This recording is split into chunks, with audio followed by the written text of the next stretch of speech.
Le 14 octobre 1981, une jeune danseuse de 19 ans quitte son cours de ballet classique dans le 3e arrondissement de Lyon. Elle traverse le hall d'entrée de l'école de danse vers 22h30, son sac de toile beige à l'épaule, ses chaussons noués autour des bretelles.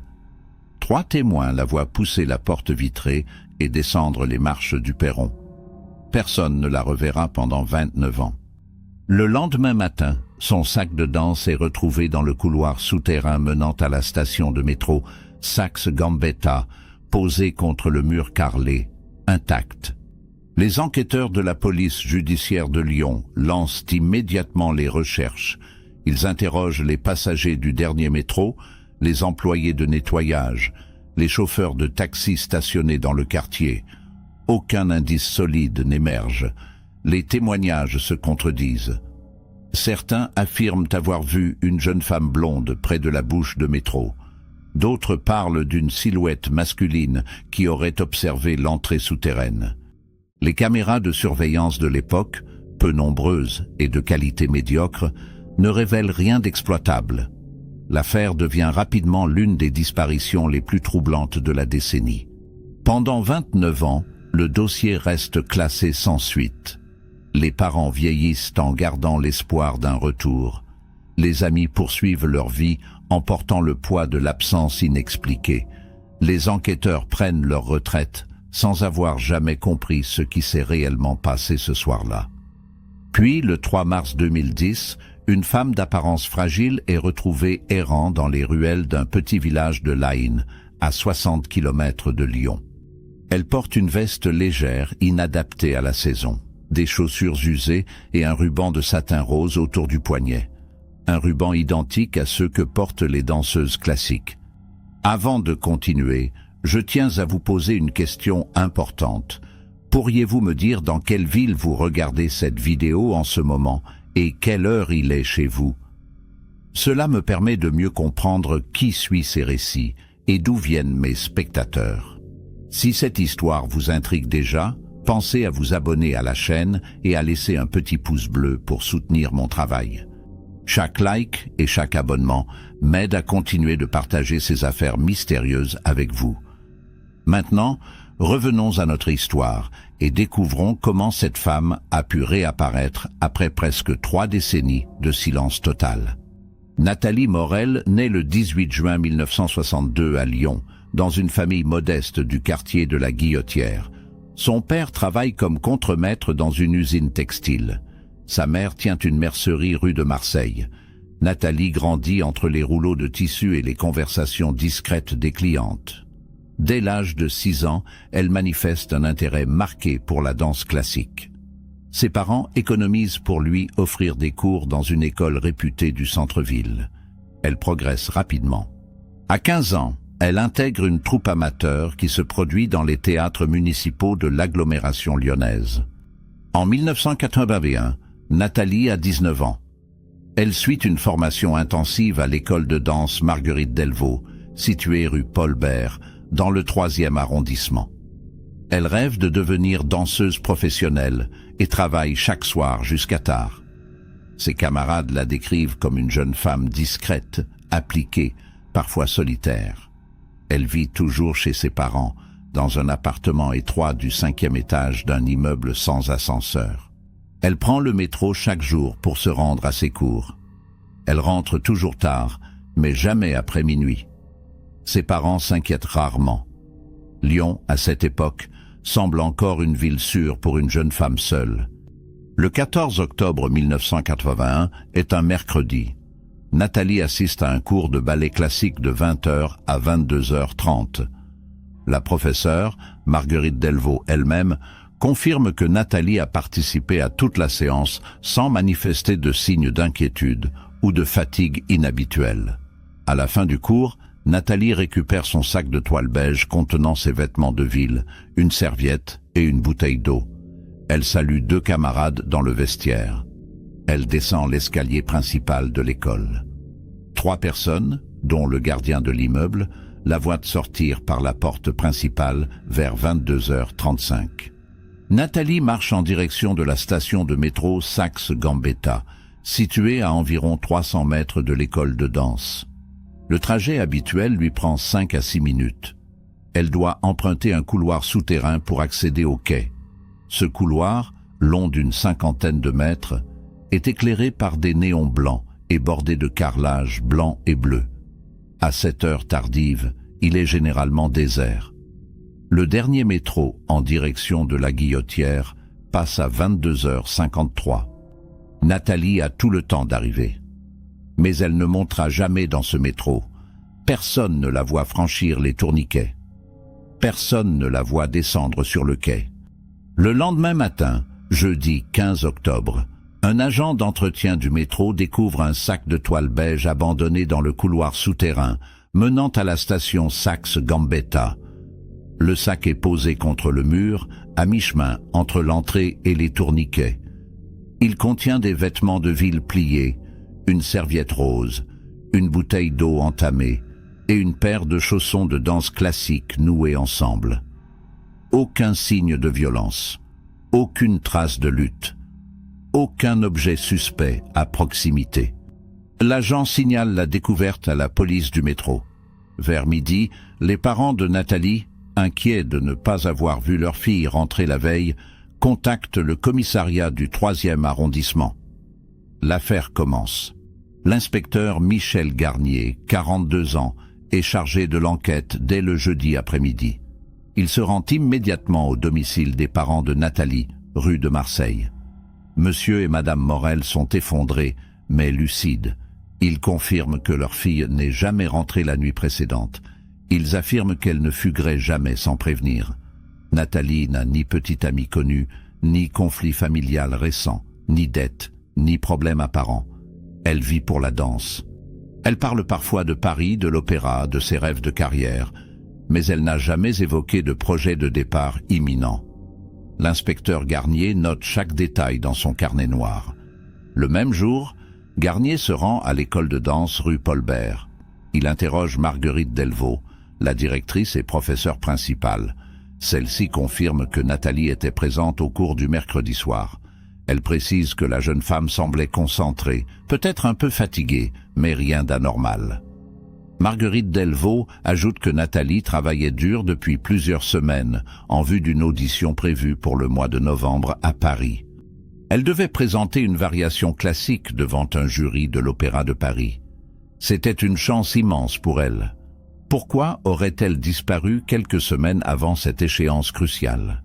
L'inspecteur interroge ensuite les 2 camarades qui ont croisé Nathalie dans le vestiaire ce soir-là. Céline Faure et Sandrine Lambert, toutes 2 élèves de l'école, confirment avoir vu Nathalie ranger ses affaires vers 22h25. Elles affirment qu'elle paraissait normale, peut-être un peu pressée de rentrer. Nathalie leur a dit au revoir rapidement et est partie seule. Elles ne l'ont pas suivie. Elles sont restées discuter dans le vestiaire pendant une dizaine de minutes avant de partir à leur tour. Aucune d'elles n'a remarqué quoi que ce soit d'inhabituel. Aucune n'a vu personne attendre Nathalie à la sortie. Le gardien de l'immeuble abritant l'école de danse, un homme d'une 60aine d'années nommé André Simon, confirme avoir vu Nathalie sortir par la porte principale vers 22h35. Il se trouvait dans sa loge vitrée donnant sur le hall d'entrée. Il précise que Nathalie portait son sac de toile beige habituel et marchait d'un pas normal en direction de la rue. Il n'a vu personne l'accompagner ou la suivre. Quelques minutes plus tard, 2 autres élèves sont sortis également. André Simon n'a rien remarqué de suspect. Il a fermé la porte principale de l'école vers 23h et est monté se coucher dans son appartement situé au rez-de-chaussée. Les enquêteurs interrogent les employés du métro en service ce soir-là. Le contrôleur présent au tourniquet de la station Saxe-Gambetta entre 22h et 23h affirme ne pas avoir vu de jeune femme correspondant au signalement de Nathalie. Il précise toutefois que, vers cette heure tardive, il y a peu de passages et qu'il ne mémorise pas forcément tous les visages. Il ajoute qu'il a quitté son poste quelques instants vers 22h40 pour aller chercher un café dans le local technique situé au bout du quai. Pendant ces 5 à 6 minutes d'absence, n'importe qui aurait pu franchir les tourniquets sans être vu. Cette information ouvre une brèche dans la chronologie. Les policiers visionnent les enregistrements des rares caméras de surveillance installées dans le métro en 1981. La qualité des images est médiocre, les angles de vue limités. Aucune caméra ne couvre directement le couloir souterrain où le sac de Nathalie a été retrouvé. Une caméra située sur le quai enregistre les passages entre 22h30 et 23h. On y voit quelques silhouettes floues descendre du métro ou y monter. Impossible d'identifier formellement Nathalie parmi ces ombres pixelisées. Les enquêteurs relèvent néanmoins la présence d'un homme seul, de taille moyenne, portant un blouson sombre, qui semble attendre sur le quai vers 22h45. Il ne monte dans aucun métro. Il disparaît hors champ après quelques minutes. Le vendredi 16 octobre, l'inspecteur Garnier organise une battue dans le quartier autour de la station Saxe-Gambetta. Une trentaine de policiers et de volontaires fouillent les rues adjacentes, les parkings souterrains, les caves d'immeubles, les terrains vagues. Ils ne trouvent rien. Aucun vêtement, aucun objet personnel, aucune trace de lutte ou de violence. Le sac de Nathalie, analysé par la police scientifique, ne révèle aucune empreinte suspecte. Les objets qu'il contient sont exactement ceux que Nathalie emportait chaque soir à ses cours. Rien ne manque, rien n'a été ajouté. C'est comme si elle avait simplement posé son sac et disparu dans les airs. Les parents de Nathalie lancent un appel à témoins dans la presse locale. Le journal Le Progrès publie une photographie de la jeune danseuse en tenue de ballet, souriant face à l'objectif. L'article décrit les circonstances de sa disparition et demande à quiconque aurait vu quelque chose de contacter la police. Plusieurs personnes appellent dans les jours suivants. Un chauffeur de taxi affirme avoir vu une jeune femme blonde près de la station Saxe-Gambetta vers 22h45, mais il n'est pas certain qu'il s'agisse de Nathalie. Une habitante du quartier évoque une voiture sombre garée dans une rue adjacente ce soir-là, mais elle ne peut fournir aucune description précise. Aucun de ces témoignages ne mène à une piste concrète. L'enquête s'enlise rapidement. L'inspecteur Garnier élargit les recherches. Il interroge les anciens petits amis de Nathalie, mais elle n'en a eu qu'un seul, un jeune homme nommé Stéphane Lambert, avec qui elle est sortie brièvement 2 ans auparavant. Stéphane vit désormais à Grenoble et était présent sur son lieu de travail le soir de la disparition. Il est rapidement mis hors de cause. Garnier vérifie les finances de Nathalie. Elle possède un petit compte en banque avec quelques centaines de francs d'économie. Aucun retrait n'a été effectué depuis sa disparition. Elle n'a pas de carte de crédit, pas de dette, pas de transactions suspectes. Tout indique qu'elle n'a pas planifié de fuite. Les semaines passent. L'inspecteur Garnier continue de travailler sur le dossier, mais les pistes se tarissent. Il interroge les commerçants du quartier, les voisins de la famille Morel, les autres élèves de l'école de danse. Personne n'a rien vu d'inhabituel. Nathalie était une jeune femme discrète, sans ennemis connus, sans vie cachée. Elle ne fréquentait pas les bars, ne sortait pas tard le soir, sauf pour ses cours de danse. Elle vivait une existence simple et ordonnée. Pourquoi aurait-elle disparu précisément ce soir-là? Qu'est-il arrivé dans ce couloir souterrain entre le moment où elle a quitté l'école et celui où elle aurait dû franchir les tourniquets? En novembre 1981, une nouvelle piste émerge. Un homme se présente au commissariat. Il s'appelle Daniel Robert, 58 ans, et travaille comme électricien pour la Régie des transports lyonnais. Il affirme avoir effectué une intervention dans le couloir souterrain de la station Saxe-Gambetta le soir du 14 octobre, entre 21h et 22h30. Il explique qu'il était seul, qu'il réparait un néon défectueux près de l'entrée du couloir. Il précise qu'il a vu passer plusieurs personnes pendant son intervention, mais qu'il ne se souvient pas précisément de leur visage. Il ajoute toutefois avoir remarqué une porte métallique entr'ouverte au fond du couloir, une porte de service qu'il n'avait jamais vue ouverte auparavant. L'inspecteur Garnier se rend immédiatement dans le couloir souterrain avec Daniel Robert. L'électricien lui montre la porte en question. Il s'agit d'une porte de service menant à un local technique situé sous la chaussée, utilisé pour le stockage de matériel d'entretien et l'accès aux gaines de ventilation du métro. Normalement, cette porte reste fermée à clé. Seuls les agents techniques possèdent les clés. Garnier interroge les responsables de la régie. Il confirme que la porte doit toujours rester verrouillée. Il vérifie le registre des interventions. Aucune maintenance n'était prévue dans ce local le 14 octobre. Personne n'aurait dû ouvrir cette porte ce soir-là. Quelqu'un l'a-t-il déverrouillée volontairement? Les policiers fouillent le local technique. C'est une pièce étroite et sombre, encombrée de seaux, de balais, de bidons de produits d'entretien. Une échelle métallique fixée au mur mène à une trappe donnant sur un conduit de ventilation. Le conduit est étroit, poussiéreux, visiblement inutilisé depuis longtemps. Garnier fait descendre un policier équipé d'une lampe torche dans le conduit. Celui-ci progresse sur une dizaine de mètres avant de déboucher dans une salle souterraine plus vaste, située sous un immeuble voisin. La salle abrite d'anciennes canalisations désaffectées et des câbles électriques. Elle est accessible par une autre trappe donnant sur la cave d'un immeuble de la rue adjacente. Cette découverte ouvre une nouvelle hypothèse troublante. Si Nathalie a été entraînée ou a suivi quelqu'un dans ce local technique, elle aurait pu être conduite dans les souterrains sous Lyon. La ville possède un réseau complexe de galeries, de caves voûtées et de passages souterrains datant de plusieurs siècles. Certains sont cartographiés et surveillés, d'autres sont oubliés, murés, inaccessibles. Garnier obtient l'autorisation de fouiller les souterrains adjacents à la station Saxe-Gambetta. Pendant 3 jours, des équipes de spéléologues urbains et de policiers explorent les galeries, les caves, les anciens abris anti-aériens de la Seconde Guerre mondiale. Ils ne trouvent aucune trace de Nathalie, aucun vêtement, aucun objet, aucun indice. Les souterrains sont vides, silencieux, impénétrables. L'hypothèse d'un enlèvement prend de l'ampleur.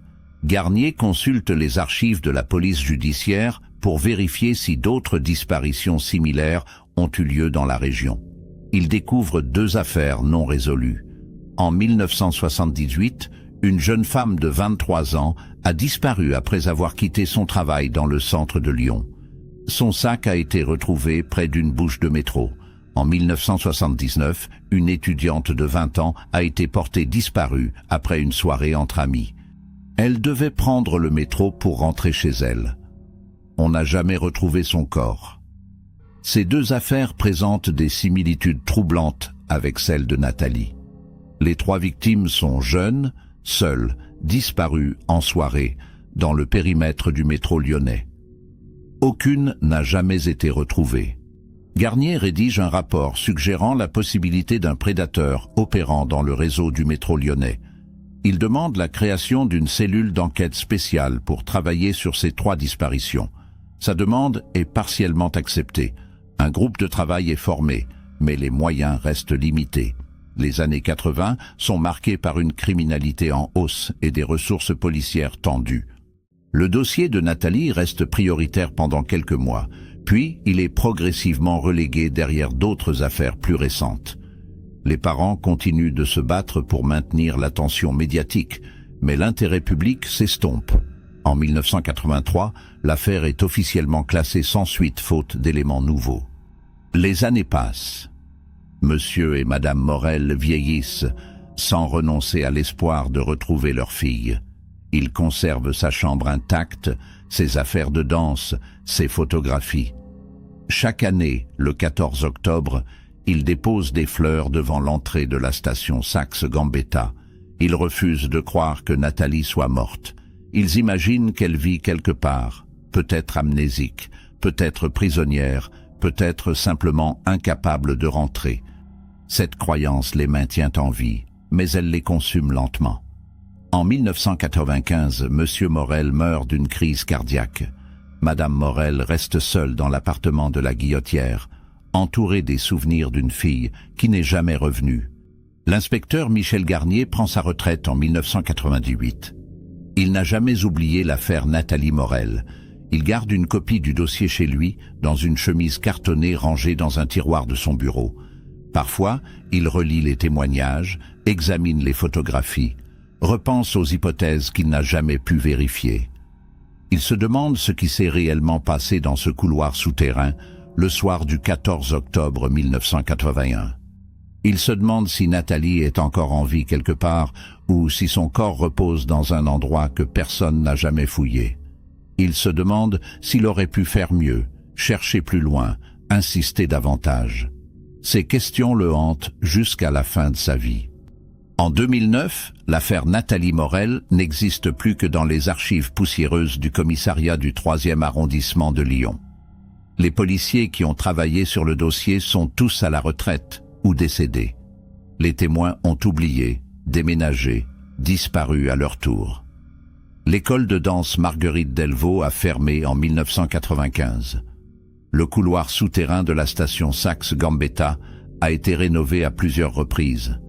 La porte du local technique a été condamnée et murée. Le monde a changé. Nathalie Morel est devenue une ombre dans la mémoire collective de Lyon, une histoire qu'on raconte encore parfois dans les bars du quartier, une légende urbaine parmi d'autres. Personne ne s'attend à ce qu'elle revienne un jour. Le 3 mars 2010, vers 15 heures, une habitante du village de Pérouges, dans l'Ain, contacte la gendarmerie locale. Elle vient de croiser une femme d'apparence égarée, errant dans les ruelles pavées du village médiéval. La femme porte une veste légère, inadaptée à la fraîcheur de mars, des chaussures usées, et semble désorientée. Elle ne répond pas aux questions, regarde autour d'elle avec confusion, semble chercher quelque chose ou quelqu'un. L'habitante, inquiète, a tenté de lui parler, mais la femme n'a prononcé que quelques mots incompréhensibles avant de s'éloigner vers la place centrale du village. 2 gendarmes se rendent immédiatement sur place. Ils retrouvent la femme assise sur un banc de pierre près de l'église fortifiée de Pérouges. Elle tremble légèrement, ses mains posées sur ses genoux. Les gendarmes s'approchent avec précaution. Ils lui demandent son nom, son adresse, ce qu'elle fait ici. La femme lève les yeux vers eux. Elle a un visage marqué par la fatigue, des cernes profonds, des cheveux châtains mi-longs, striés de quelques fils gris. Elle prononce lentement « Je m'appelle Nathalie, Nathalie Morel. Je dois rentrer chez moi. » Les gendarmes échangent un regard. Ce nom ne leur évoque rien. Ils lui demandent où elle habite. Elle répond « Rue de Marseille, à Lyon, dans la Guillotière. » Les gendarmes l'emmènent à la gendarmerie de Pérouges. Ils lui offrent une couverture et une tasse de thé chaud. Ils tentent de la faire parler. Nathalie semble perdue, confuse, incapable de fournir des informations cohérentes. Elle affirme être danseuse, avoir 19 ans, devoir rentrer chez ses parents après son cours. Les gendarmes remarquent un détail étrange. Elle porte un ruban de satin rose autour du poignet gauche, noué comme le font les danseuses classiques. Ils consultent les fichiers de personnes disparues. Ils trouvent rapidement une fiche datant de 1981 concernant une Nathalie Morel, disparue à Lyon, à l'âge de 19 ans. La photographie correspond au visage de la femme assise devant eux, vieillie de près de 30 ans. La gendarmerie contacte immédiatement la police judiciaire de Lyon. L'information remonte rapidement.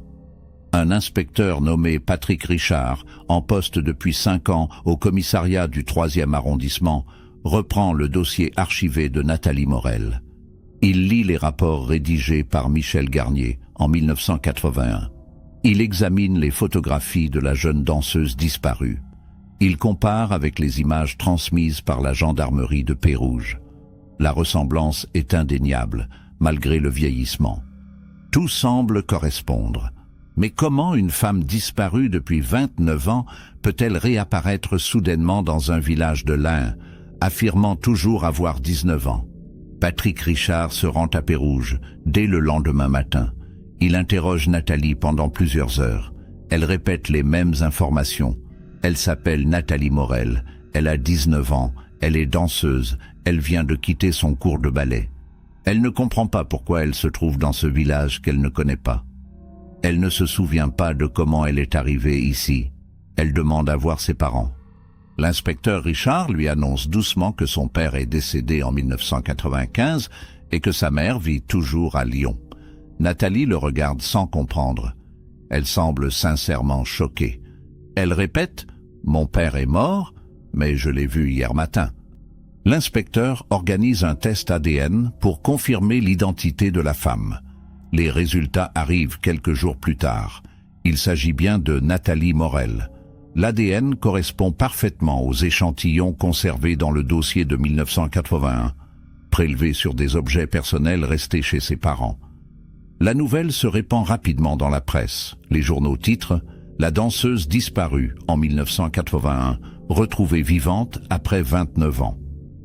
Les journalistes affluent à Pérouges. L'affaire fascine le public. Comment une femme peut-elle disparaître pendant presque 3 décennies et réapparaître sans souvenir clair de ce qui lui est arrivé?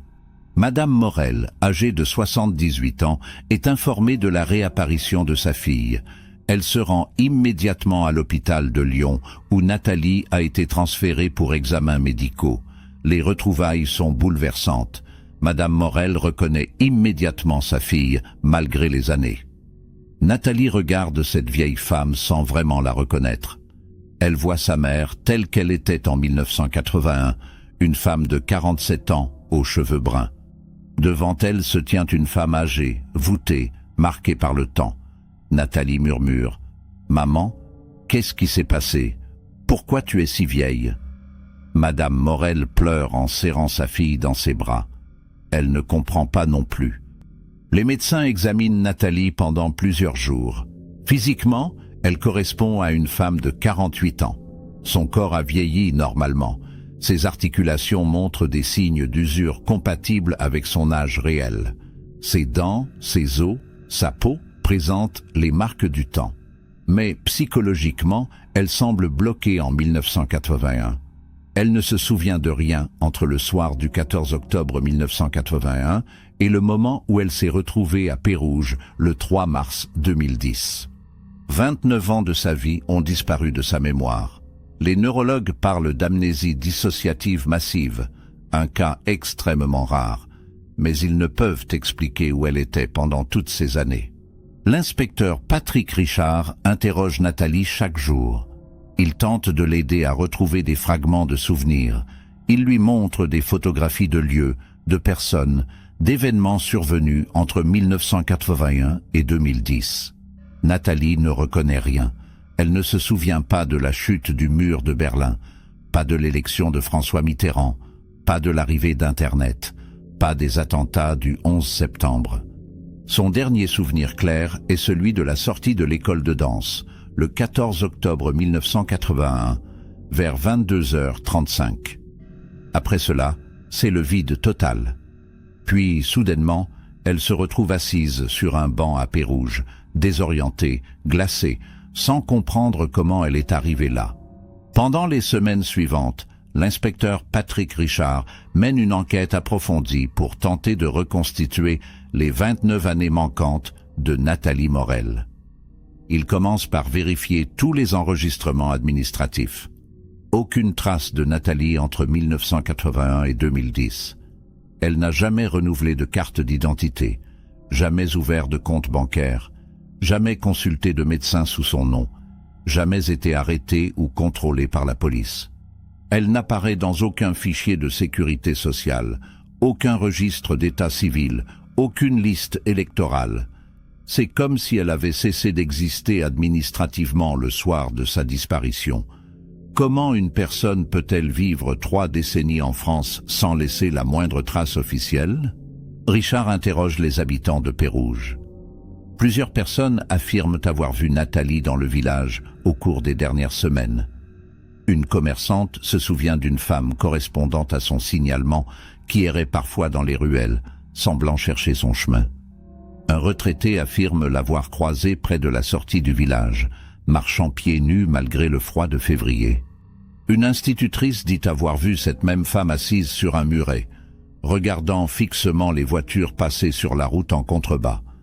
Tous ces témoignages situent la présence de Nathalie à Pérouges entre la mi-février et début mars 2010. Mais personne ne sait d'où elle venait, ni où elle logeait. Elle semblait surgir de nulle part. L'inspecteur organise des recherches dans les environs de Pérouges. Les gendarmes fouillent les granges abandonnées, les cabanes forestières, les bâtiments désaffectés dans un rayon de 10 kilomètres. Ils découvrent dans une ancienne ferme isolée, à 3 kilomètres du village, des traces d'occupation récentes. Un matelas sale posé à même le sol, des boîtes de conserve vides, des bouteilles d'eau minérale, quelques vêtements féminins usés. Les analyses montrent que Nathalie a séjourné dans ce lieu pendant au moins 2 semaines, mais rien n'indique comment elle est arrivée là, ni si elle était seule ou accompagnée. Les vêtements retrouvés ne portent aucune étiquette identifiable. Les boîtes de conserve proviennent de supermarchés courants. Patrick Richard tente une nouvelle approche. Il fait appel à une psychologue spécialisée dans les traumatismes et la mémoire. La docteure Sylvie Vincent rencontre Nathalie à l'hôpital. Elle conduit plusieurs séances d'hypnose régressive pour tenter de débloquer les souvenirs enfouis. Pendant la première séance, Nathalie entre dans un état de transe légère. Elle commence à parler d'une voix faible, comme une enfant effrayée. Elle évoque une pièce sombre, des murs en pierre, une porte métallique, une lumière blanche qui clignote. Elle parle d'un homme sans visage qui apporte de la nourriture. Elle dit avoir froid, très froid, tout le temps. Puis, elle se met à trembler et refuse de continuer. La docteure Vincent interrompt la séance. Lors de la deuxième séance, Nathalie parvient à évoquer d'autres fragments. Elle parle d'un endroit souterrain, de bruit de métro au loin, de passages étroits où elle doit ramper. Elle mentionne une odeur d'humidité et de moisissure. Elle évoque des années qui passent dans l'obscurité, sans jour ni nuit, sans repère temporel. Elle dit avoir perdu la notion du temps très rapidement. Elle parle d'un calendrier qu'elle essayait de tenir au début, puis qu'elle a abandonné.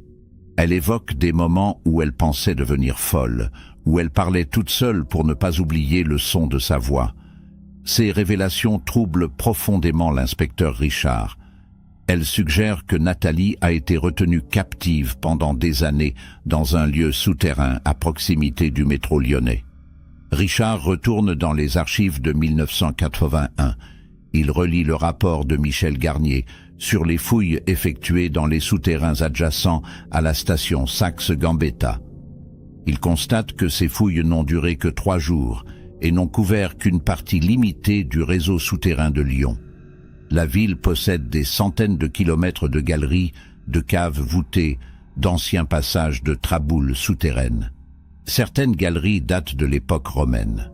D'autres ont été creusées au Moyen Âge ou pendant les guerres. Beaucoup sont oubliés, murés, inaccessibles depuis des décennies. Il est parfaitement possible qu'une personne ait été détenue dans l'une de ces galeries sans être découverte pendant des années. Patrick Richard obtient l'autorisation de lancer de nouvelles fouilles dans les souterrains de Lyon. Une équipe de spéléologues urbains, accompagnée de policiers et de chiens de recherche, explore systématiquement les galeries situées sous le quartier de Saxe-Gambetta. Ils descendent dans des puits oubliés, pénètrent dans des caves murées depuis le XIXe siècle, suivent des conduits de ventilation abandonnés. Après 2 semaines de recherche, ils découvrent une salle souterraine dissimulée derrière un mur de briques, à environ 200 mètres sous la station de métro. La salle mesure environ 4 mètres sur 3. Elle est équipée d'un matelas sale, d'une table rudimentaire, de chaînes fixées au mur, de bidons d'eau vides.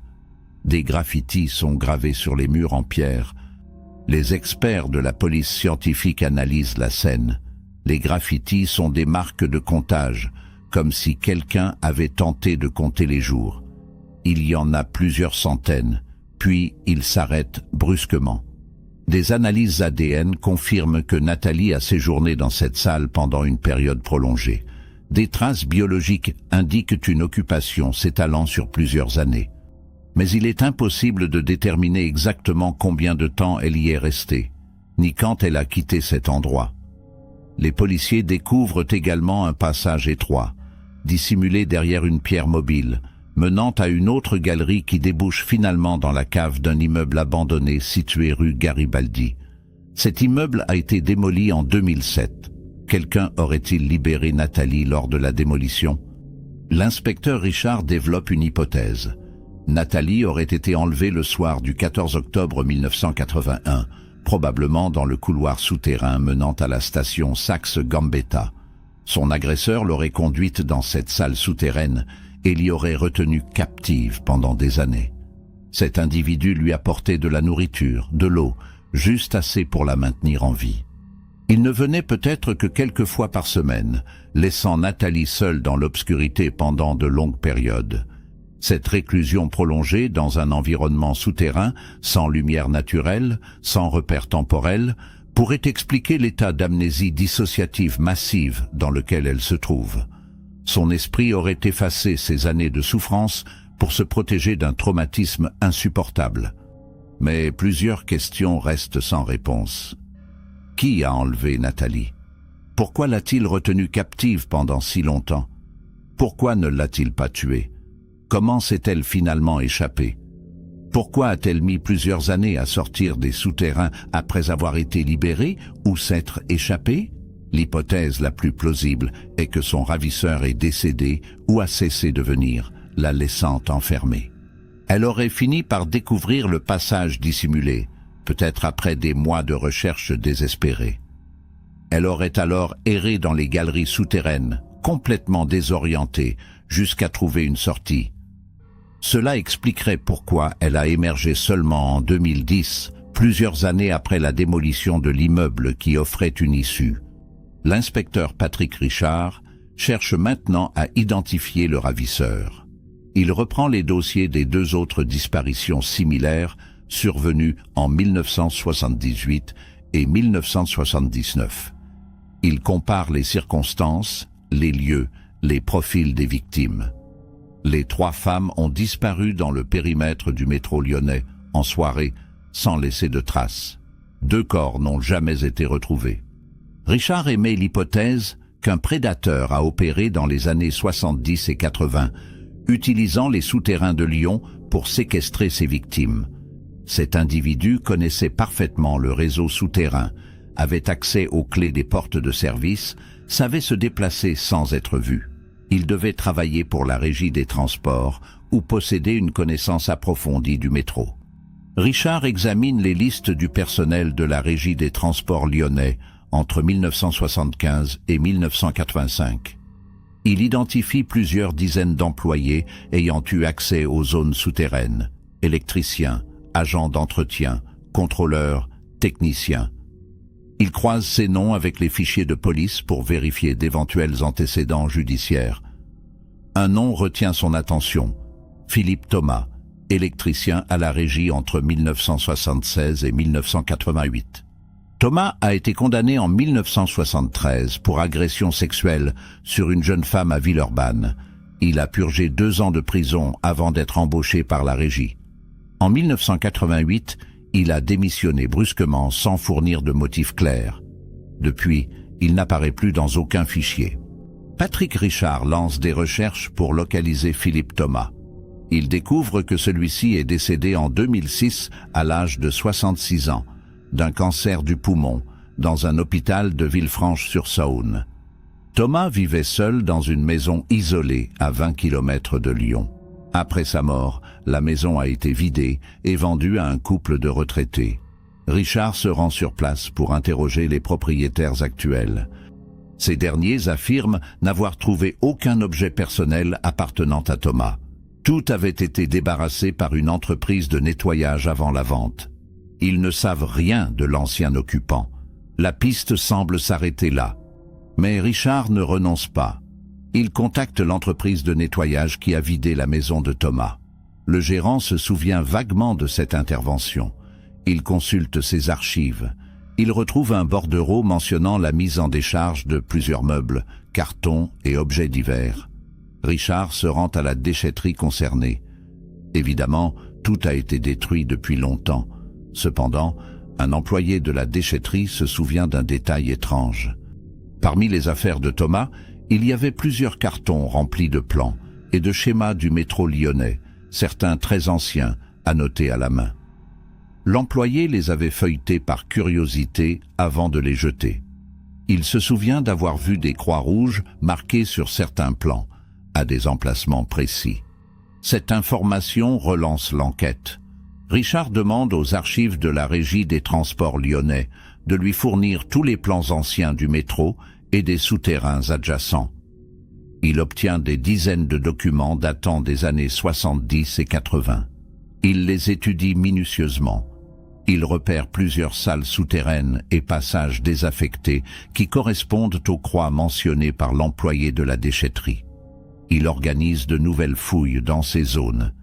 Après plusieurs jours de recherche, les spéléologues découvrent une deuxième salle souterraine, similaire à la première, située sous le quartier de la Pardieu. Cette salle contient également un matelas, des chaînes, des traces d'occupation prolongée. Les analyses ADN révèlent la présence de 2 individus distincts, mais aucun ne correspond à Nathalie. Richard comprend alors l'ampleur du cauchemar. Philippe Thomas a probablement séquestré plusieurs femmes dans différentes salles souterraines à travers Lyon. Certaines ont peut-être été tuées. D'autres sont peut-être mortes de faim ou de déshydratation lorsque Thomas a cessé de les approvisionner, soit parce qu'il était malade, soit parce qu'il avait changé de victime. Nathalie a survécu parce qu'elle a réussi à s'échapper ou parce que Thomas l'a libérée avant de mourir. Mais combien d'autres femmes ont disparu dans ces souterrains? Richard demande la réouverture de toutes les affaires de disparition non résolues à Lyon entre 1970 et 1990. Une cellule spéciale est créée pour enquêter sur ce qui pourrait être l'un des plus grands tueurs en série de l'histoire criminelle lyonnaise. Pendant ce temps, Nathalie progresse lentement dans sa réadaptation. La docteure Sylvie Vincent continue les séances de thérapie. Nathalie parvient à récupérer quelques fragments supplémentaires de souvenirs. Elle évoque un homme d'âge moyen, aux cheveux grisonnants, qui lui apportait parfois de la nourriture en silence.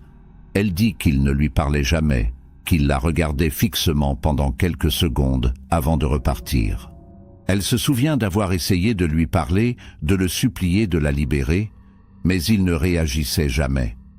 Elle se souvient également d'avoir entendu des travaux au-dessus de sa tête à un moment donné, des machines, des voix lointaines. C'était probablement lors de la démolition de l'immeuble en 2007. Elle aurait alors commencé à chercher une issue avec plus de détermination. Nathalie raconte qu'elle a fini par découvrir la pierre mobile, dissimulant le passage étroit. Elle a rampé pendant ce qui lui a semblé des heures, dans l'obscurité totale, suivant les courants d'air. Elle a émergé dans une cave inondée, puis a trouvé un escalier menant à une sortie murée.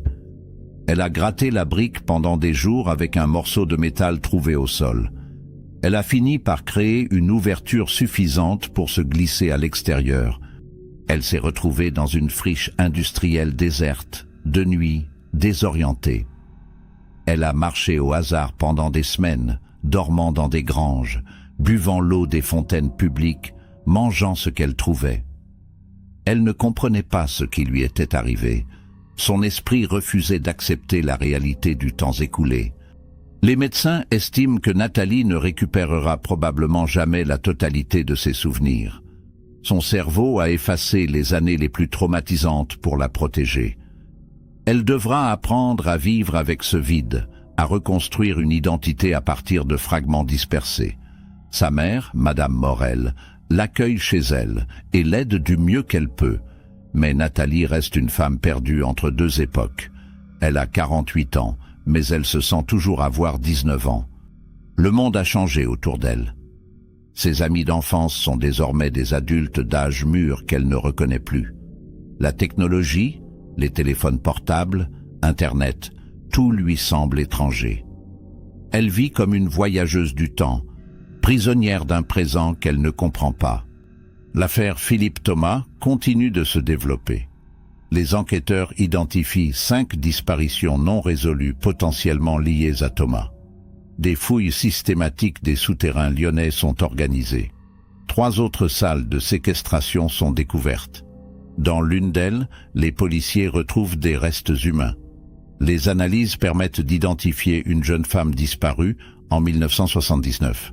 Sa famille peut enfin faire son deuil. Mais 2 autres victimes présumées ne sont toujours pas localisées. Elles reposent peut-être encore quelque part dans les profondeurs oubliées de Lyon, dans des galeries que personne n'a encore explorées. L'inspecteur Patrick Richard sait que cette enquête durera probablement des années. Les souterrains de Lyon gardent encore leurs secrets. L'affaire Nathalie Morel devient l'un des dossiers les plus troublants de l'histoire criminelle française. Une jeune danseuse disparue en 1981, retrouvée vivante 29 ans plus tard, incapable de se souvenir de près de 3 décennies de captivité. Un prédateur qui a séquestré plusieurs femmes dans les souterrains de Lyon pendant des années, sans être jamais inquiété. Des corps retrouvés, d'autres toujours disparus. Des familles qui obtiennent enfin des réponses, d'autres qui continuent d'attendre. Le cas de Nathalie pose des questions vertigineuses sur la mémoire, le traumatisme, la résilience humaine. Comment survit-on à 29 années d'enfermement dans l'obscurité? Comment reconstruit-on une vie après avoir perdu presque 3 décennies? En 2011, Nathalie accepte de donner une interview à un journaliste du Monde. Elle explique qu'elle apprend progressivement à vivre dans ce monde qui lui est devenu étranger. Elle suit une thérapie intensive. Elle réapprend les gestes du quotidien. Elle découvre des technologies qu'elle n'avait jamais vues. Elle regarde des photographies de ses 29 années qu'elle n'a pas vécues consciemment. Elle voit sa mère vieillir sur les clichés familiaux. Elle voit le monde changer, évoluer, se transformer. Elle dit ressentir une tristesse immense pour toutes ces années volées, pour sa jeunesse disparue, pour les rêves qu'elle ne réalisera jamais. Mais elle dit aussi éprouver une gratitude étrange d'être encore en vie, d'avoir survécu à ce que beaucoup n'auraient pas survécu. L'inspecteur Patrick Richard publie en 2013 un livre sur l'affaire Philippe Thomas. Il y retrace l'enquête, les découvertes successives, les mystères encore irrésolus. Il évoque les 5 victimes identifiées, les 2 toujours disparues, les familles brisées par ces disparitions. Il rend hommage au travail de Michel Garnier, l'inspecteur qui avait mené les premières recherches en 1981 sans jamais pouvoir résoudre l'énigme. Il explique comment un homme seul, utilisant sa connaissance des souterrains lyonnais, a pu commettre des crimes en série pendant plus d'1 décennie sans être découvert. Le livre devient un succès et relance le débat sur la sécurité dans les espaces souterrains urbains et sur les moyens de prévenir ce type de criminalité. Voilà l'histoire troublante de Nathalie Morel, la danseuse disparue de Lyon, retrouvée vivante après 29 ans de silence. Une affaire qui rappelle que certaines disparitions recèlent des vérités plus sombres et plus complexes qu'on ne l'imagine. Si cette histoire vous a captivé, n'hésitez pas à partager cette vidéo, à vous abonner à la chaîne et à activer les notifications pour ne manquer aucune de nos prochaines enquêtes. Et vous, connaissez-vous d'autres affaires de disparitions inexpliquées qui vous ont marqué? Dites-le moi en commentaire. À très bientôt pour une nouvelle histoire mystérieuse.